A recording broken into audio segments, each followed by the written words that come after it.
देहरादून में हुई कैबिनेट बैठक में राज्य सरकार ने 18 अहम प्रस्तावों को मंजूरी दी। कुंभ कार्यों के लिए स्वीकृति की नई सीमा तय की गई है, तो वहीं परिवहन विभाग को 250 नई बसें खरीदने की अनुमति मिली और पहले स्वीकृत बसों की संख्या भी बढ़ाई गई। मदरसों को अब कक्षा 1 से 8 तक जिला अधिकारी से मान्यता लेनी होगी। उत्तराखंड कैबिनेट बैठक में संस्कृत शिक्षा विभाग में सेवा नियमावली लागू होने से शिक्षकों की प्रमोशन का रास्ता साफ हुआ है। इसके अलावा पीडब्ल्यूडी, वन विभाग और आबकारी नीति में भी महत्वपूर्ण बदलाव किए गए हैं। बैठक से जुड़े फैसलों की जानकारी शैलेश बगोली ने दी। उत्तराखंड संस्कृत शिक्षा शैक्षिक संवर्ग सेवा नियमावली 2026 को प्रख्यापित करने के बारे में अनुमति दी गई है। हल्द्वानी में मुख्यमंत्री पुष्कर सिंह धामी ने वरिष्ठ नागरिक सम्मान कार्यक्रम में शिरकत कर 15 बुजुर्गों को सम्मानित किया और उनके पैर छूकर आशीर्वाद लिया। उन्होंने कोटाबाग में एक बड़े वृद्धाश्रम के निर्माण और वरिष्ठ नागरिकों की देखभाल के लिए 50 मास्टर ट्रेनर तैयार करने की घोषणा की।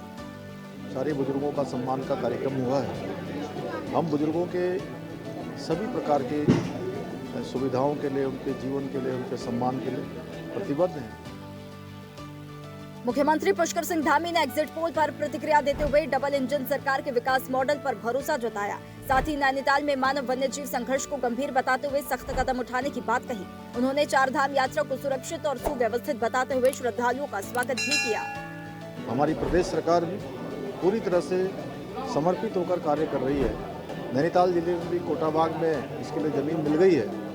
जल्दी ही वहाँ भी एक अच्छा आश्रम, सभी सुविधाओं से युक्त वृद्धाश्रम बनाया जाए।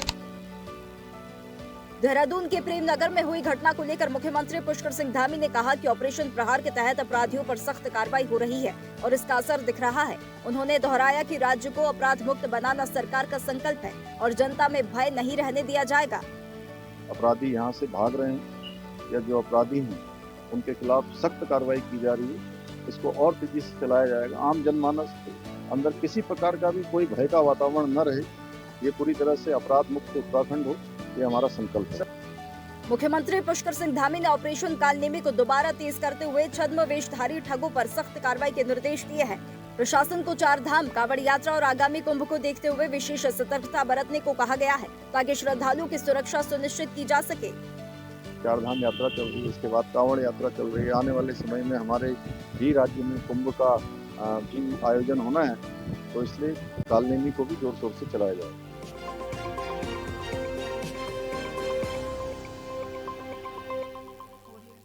देखते रहिए स्वदेश न्यूज। अगर आप इस वीडियो को सोशल मीडिया हैंडल फेसबुक या इंस्टाग्राम पर देख रहे हैं तो हमें फॉलो करें। अगर यूट्यूब पर देख रहे हैं तो सब्सक्राइब करें और बेल आइकन दबाना ना भूलें।